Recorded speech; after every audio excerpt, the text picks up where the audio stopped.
Hello mga mare! Araw ng Sabado, biglang nagpatawag si Lola. Manglilibre daw siya ng pananghalian. Pagkatapos namasyal kami dito sa Mansion 3 ni MP. Hello everyone! Bali gutom na nga mga mare.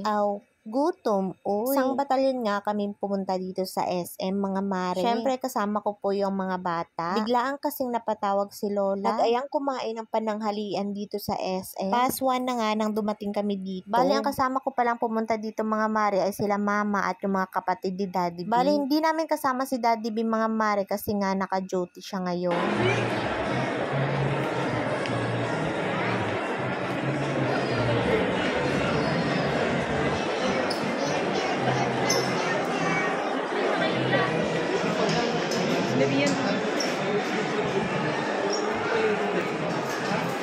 Naku, napapalaban nga kami ng Cocomelon nito mga mare para mag-behave lang si Bryce. Si Kuya Michael na lang pala ang naglista ng o-orderin namin. Mas nauna nga ang dumating si Lola dito sa Rib Shack mga mare. Naku, ang inyong mami Yani pa naman mga mare ay no rice ngayon. At dahil dito nga kami dinala ni Lola sa Rib Shack mga mare, naku, mapapalaban talaga ako sa only rice nito, nakshuta.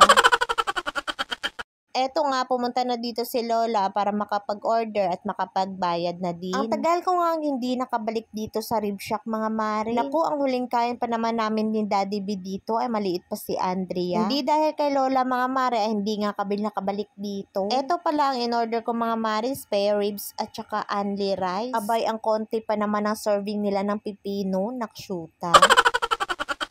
Siyempre, bago mag-start yung kainan mga mare, picture taking muna. Yung iba nga, hindi na nakatingin sa camera kasi nagugutom na. Eto nga mga mare, sa sobrang dami namin ay naka-long table kami dito. Pero yung ibang kasama ni Lola, mga mare, ay meron din silang isang table. Bali, hindi kasi kami magkakasya dito mga mare kung dito pa sila uupo. So, eto na nga, after 9 days mga mare, ay makakakain na ulit ako ng rice.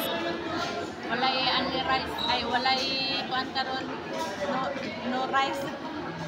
Unlimited rice ta karon.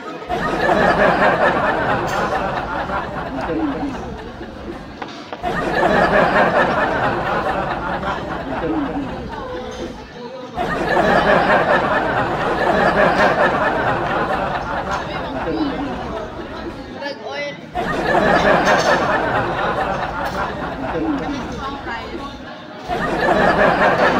Nag-sharon siya.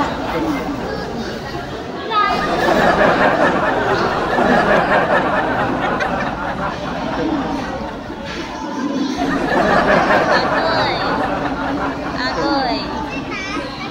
Siyempre, pagkatapos kumain, naghugas na din ako ng kamay at nagpatuyo. Maraming salamat pala, Lola, sa iyong palibre. Sa susunod ulit. Nagkayayaan nga kaming pumunta sa Mansion 3 ni MP. Hindi pa rin kasi kami nakapunta doon, mga mare. Kaya naman, para sulit yung araw, ay mamamasyal kami doon kahit saglit lang. Sobrang laki at lawak nga nitong Mansion 3 ni MP, mga mare. At hanggang ngayon, ay ongoing pa rin yung construction. Ako nga, mga mare, ay first time ko din makapasyal dito. Abay, syempre, curious din ako kasi gandang-ganda talaga ako sa mga post ni Madam Jinky. Lagi pa naman niyang piniflex ito sa kanyang Facebook account at saka Instagram.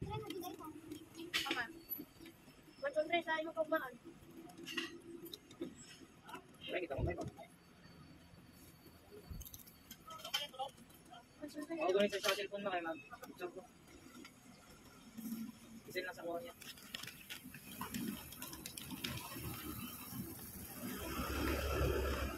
Wow, Mansion 3. I like the Mansion 3. That's so beautiful. The Mansion 3 is so beautiful. I'm seeing at my life at my beautiful day today. Sa? Beautiful day today. I feel that. Maganda daw ang kanyang araw. Let's say a beautiful day today. Hey, what happened? Baby! What's a baby? Na makababa nga kami mga mare ay dumiretso agad kami dito sa koi pond. Sobrang laki pa naman ng mga alaga nilang koi dito. Plano ko nga ipakita ko kay Bryce ito mga mare kasi alam ko mag-e-enjoy siya dito. Kaya naman eto kinarga ko na nga si Bryce mga mare. O diba kitang-kita nyo naman na sobrang laki ng mga alaga nilang koi. Alam nyo naman si Bryce mga mare na mahilig siya sa tubig ay gustong-gusto niya talagang maligo, nakshuta. Dito nga sa pagkakaupo niya mga mare ay paunti-unti na siyang bumababa, nakshuta.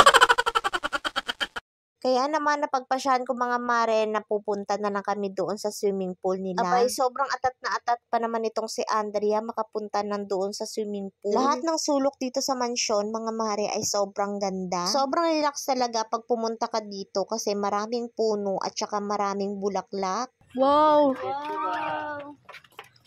Init! Init tayo! Init! Pwede siguro sa mukha.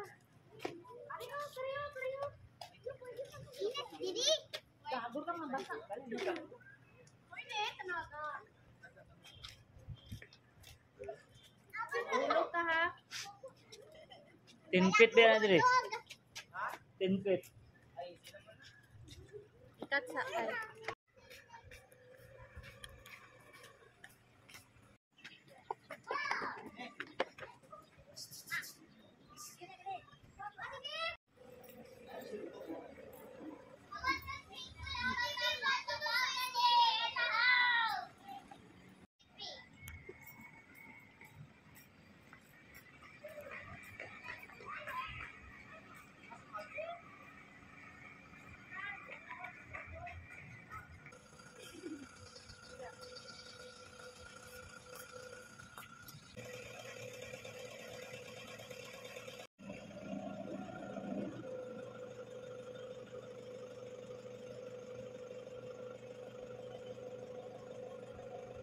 Eto nga mga mare, naglalakad naman ako papunta doon sa ginagawa nilang gym. Medyo may kalayuan din kasi yung gym na ginagawa nila.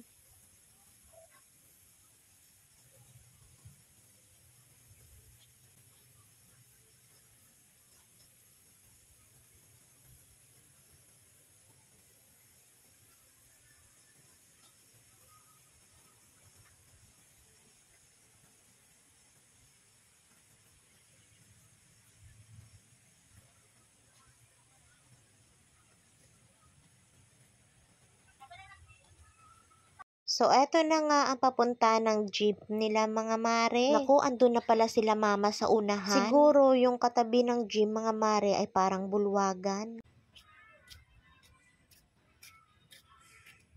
Wow! So, hanggang dito na lang mga mare. Thank you for watching. Mwah!